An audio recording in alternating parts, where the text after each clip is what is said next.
May lumabas po o nag-leak na sinasabing partial report ng Senate Blue Ribbon Committee hinggil sa naging investigasyon dito po sa napaka-manumalyang flood control scam o skandalo dito po sa ating bansa.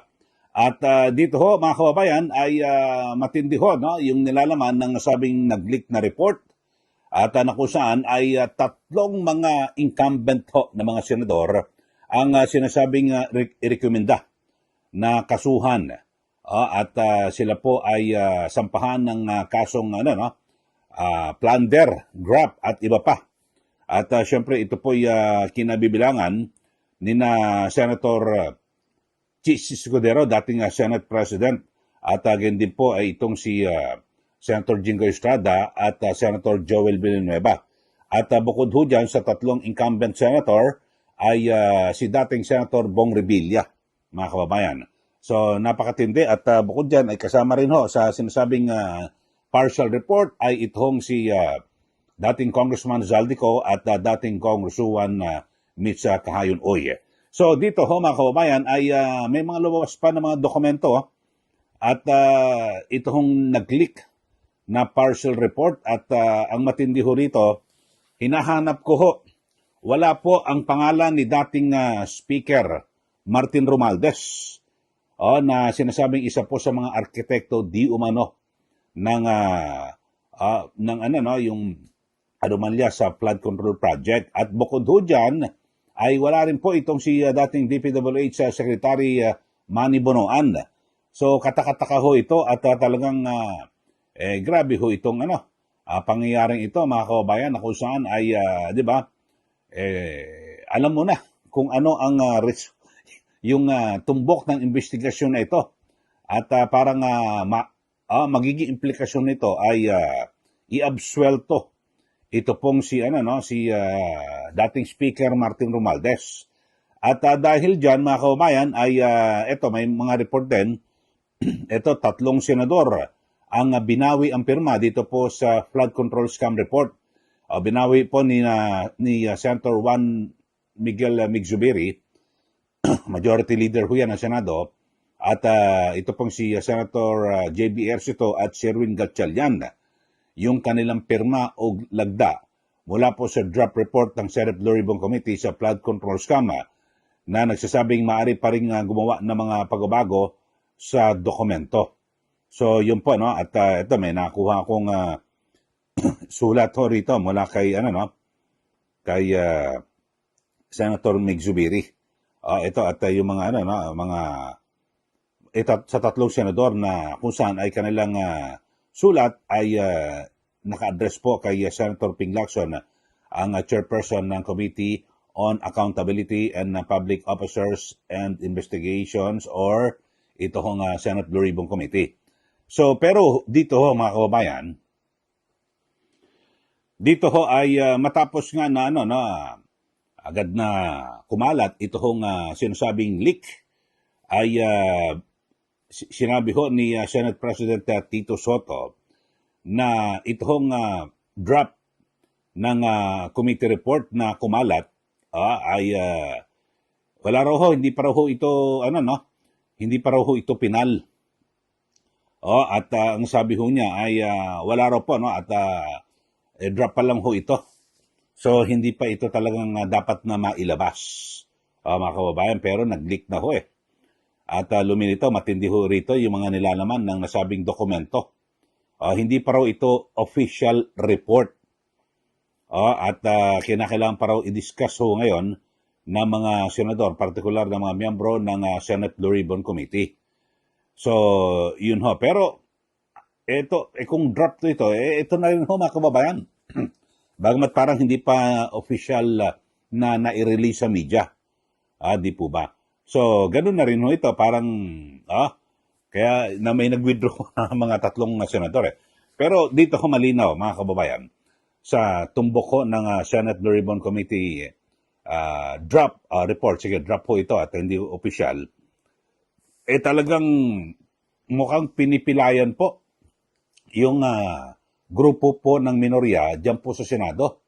Pero yung tatlo ho, kasi siya mo sila ngayon So tatlo ho ang tatanggalin, kung sakasakalin, plunder, kulong ho ito, so magiging 6 na lang ho sila.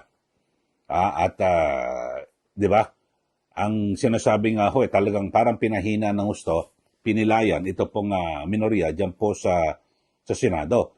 Kasi ang isa rin po sa katakataka, dito po sa draft na ito, na hindi pa raw po opisyal, sabi po ng Senator Soto, bakit wala ho ang pangalan ni dating Speaker Romualdez? Lahat ho ng tao nag-aabang kung papaano at kailan ho makakasuhan ito hong si dating Speaker Romualdez. Kumarap nga ho ito sa ICI pero hindi nga inilabas yung kanyang sworn statement o affidavit yung kanyang paliwanag sa pagkakasangkot dito po sa flood control scandal na ito. Maliwanag na parang hindi ho may aalis sa taong bayan na mag-isip po at syempre magtaka. Ano ito? Anong klaseng to? Resulta ng investigasyon, mga kababayan, di po ba? At parang may tinumbok lang ho. So pinilayan yung minority bloc diyan po sa Senado at so siya mo sila magiging 6 na lang.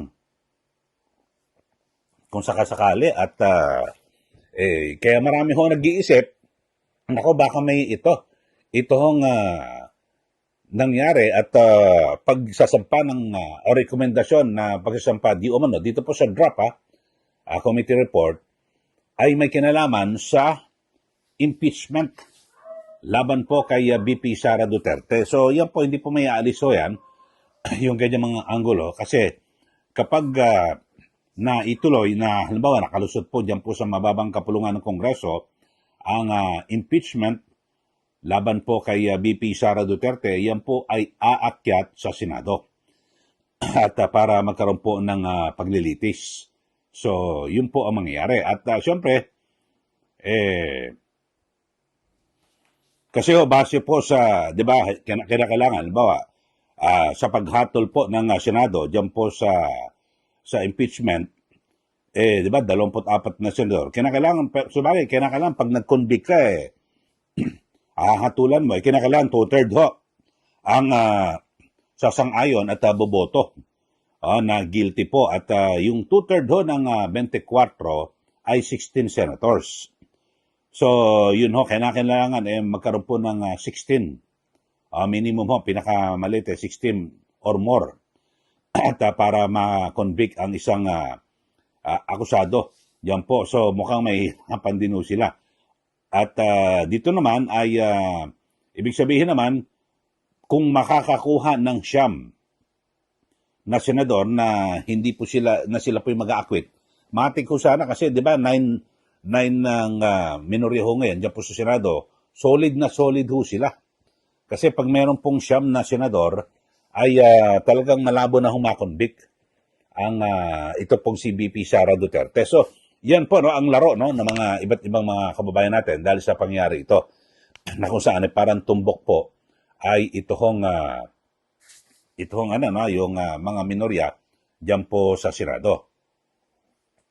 So, ano ho kaya ang mangyari ho rito dahil sa parang lilitaw ho talaga na yung naunang minority report ni na Senator Rodante Marcoleta at Senator Amy Marcos na kumikwestiyon na napakarami pa hong kulang dito sa ginawang investigasyon. Tapos ako napansin ko ho ito mga kababayan na sa mga nakarang hearing ng Senate Blue Ribbon Committee, yung bago mag-start ng hearing, parang ito may pasabugin si Senator Ping Lacson, may mga malaking tao. Yung pinakahuli yung sa pinakahuli na lang ho mga kababayan na hearing na kung saan merong testigo na kung saan ay magdidiin kay dating Speaker Romualdez sa ugnayan nila at yung pagbili raw po di umano ng bahay sa ugnayan nila ng Diskaya.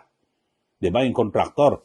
So may pumunta ho sa Senado na dalawang sinasabing staff yung umuupa sa bahay doon sa Forbes subdivision diyan po sa Makati City. At yun doon sa number 30 Tamarind Street na talagang kilala natin yung address na yan dahil sa yan po ibinanggit ni dating Congressman Zaldico na di umano'y diyan po siya nag-deliver ng bilyon-bilyong pera o ng napakaraming pera. So dito ho, di ba may pumuntang testigo ron, tapos tinatanong ni Senator Marcoleta, ang sumasagot si Senator Ping Lacson, di ba? Matatanda nyo sa ating mga naunang episode ho ito, no? Tapos ay bago pa magsimula yung hearing na yan, talagang parang biglang umuwi si dating DPWH Secretary Manny Bonoan, na noon una kala parang maglalabas daw sila ng sabpina, pagkatapos ipaparesto kapag hindi sumipot. Pero nang nandun na ho sa Senate Blue Ribbon Committee, ito pong si Bonoan, hindi naman ho masyadong natanong. O yung mga tinanong, mga core days, kung ano-ano, binago raw Ang tagal ng issue yun So talagang malamya. Tapos ang dami pa yung mga personalidad doon na sinasabi na parang ito po'y magdidiin dito po kay Speaker Romualdez, kung ano man, wala rin nung nangyari. So parang naging ampaw ho, no? Yung pinakahuling investigasyon, yun lang ho, ang ating pinagbabasihan. Talagang, di ba, parang baliwala ho. At yung actually, parang, ako, perception ko lang naman ho ito, yung nangyari hong yung huli ho, na pagdinig ng Senate Blue Ribbon Committee, parang ang naging disenyo ho roon ay i-absuelto linisin ang pangalan ni Romualdez, na kunwari ay patitibayin yung ugnayan ni Romualdez at Diskaya sa pagbili ng bahay, yung sa 30 Tamarind Street, dyan po sa Forbes. Tapos dumating dalawang step, wala naman ho, wala nang ilabas na dokumento, so hindi naman naidiin si Romualdez, so lilitaw, parang wala. O sabi-sabi, marites lang ho, yung mga aligasyon na yun. So magulo ho talaga, no? Yung nangyaring investigasyon ng Senate Blue Ribbon Committee, parang napakahirap po paniwalaan. Tapos ngayon, ito hong may nag-leak na sinasabing draft report ng Blue Ribbon Committee, 3 senador ho ang inirekomenda di umano na kasuhan, Chis Escudero, Jingo Estrada at Joel Villanueva, na hindi man lang ho na hindi ho natin naramdaman na sila po iniimbestigahan doon sa Blue Ribbon Committee, mga kababayan. At parang ang ginawang basihan lang yung naging mga pahayag ni dating DPWH Undersecretary Robert Bernardo. Sasapat daw ho ba ito para sirain mo yung mga tao ngayon? Halimbawa, inakusahan ni Yusek Bernardo itong 3 senador. Kasama yung dating senador, Bong Revilla, na ngayon nakakulong na ho. Dapat meron ho magpapatibay pa. Na kung saan sasang-ayon, halimbawa kay Yusek Bernardo na, oo nga, tama. Nag-deliver kami dyan. Yung magko-corroborate, yung magdidiin, magpapatunay, wala pong nangyaring ganun mga kababayan. So talagang ako ho'y naguguluhan dyan po sa pag-iimbestiga ng Senate Blue Ribbon Committee. Sabi ho ni Senator Ping Lacson kung ano ang lalabas na investigasyon, kung ano lalabas na ebidensya, doon sila tutuloy. Doon sila tututok, wala naman ho nangyari na ganun. Napakagulo ho at parang iba po ang direksyon para sirain ho yung kalaban po ng administrasyon, yun po, no? Ang magiging perception. Kayo ho, mga kababayan, ano masasabi nyo rito? Dito po sa sinasabing nag-leak, ito draft na report ng Senate Blue Ribbon Committee na kung saan ay pinasasampahan di umano ng kaso na plunder, graft at iba pa, yung 3 senador, Senador Chis Escudero, Jingo Estrada at Joel Villanueva, na pawang miyembro po ng oposisyon o minorya diyan po sa Senado. Kasama ko si dating Senator Bong Revilla, dating Congressman Zaldico, dating Congressman Mitch Kaayon. Tapos, hinahanap ko pangalan ni dating Speaker Romualdez at DPWH Secretary Manny Bonoan, wala ho. Yan ho ang isa sa mga, di ba, talagang itinuturo ho ni Zaldico. Si Speaker Romualdez at abot nga kay Pangulo yung bigat ho ng sinabi ni Zaldico, hindi po pinansin.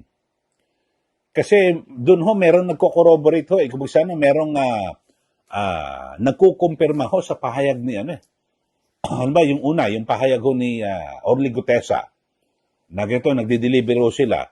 Tapos, kinumpirma ho yan ni Zaldico. So, dalawa na ho sila. Yung kay Bernardo, wala ho nagkukumpirma.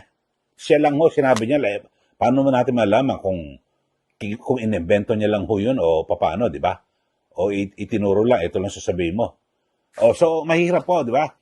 At least yung kay Gutesa, tapos yung kay Zaldico, nagtugma ho, mga kababayan eh. Tapos, lalo nagtugma pa yung na sabi ho, nabanggit ho, yung number 30, Tamarin Street, na kung saan sabi, di umano pag-aari ni, ni Zaldico, o ni dating Speaker Romualdez, at nagsilbing front, ito pong Diskaya, pero yung pinaharap doon na testigo ay nakatakip po yung muka. So, yun ho, medyo magulo. Ako, masasabi ko lang mga kababayan, dito po sa draft report na ito na nag-leak, sa takbo ho, no? Siguro naman matatalino po yung mga senador kahit na ikaw ay nasa administrasyon o kaalyado o nasa mayorya, mag-iisip ka. Ewan ko lang kung magpapagamit ho kayo dito, no? At least yung tatlo ho nag-isip. Ayaw ho, mukhang hindi ho magpapagamit at tinignan biro mo, tatlong senador, kapwa senador nila, agad na kakasuhan. Wala, ano naman ba siya? Yung sinabi lang ni Yusek Bernardo, wala na. O yung sila Alcantara, wala na nagpapatibay na ebidensya. So medyo malabo ho kayo, magbigay na ho kayo ng comment dito po sa ating pinag-uusapan ngayon. Ako, ang hinahanap ko dapat dyan po sa draft report na yan, si Romualdez at Bunuan. Wala po tapos yung tatlong senador, gustong pilayan yung minorya dyan po sa Senado. Sige, mag-comment na po kayo at dito po sa ating issue na pinag-uusapan. Sa mga bago lang po, subscribe na po kayo at huwag niyo po kalimutan na i-like at i-share. Maraming salamat. Muli, ito po si Ka Eli. Magandang araw po sa ating lahat.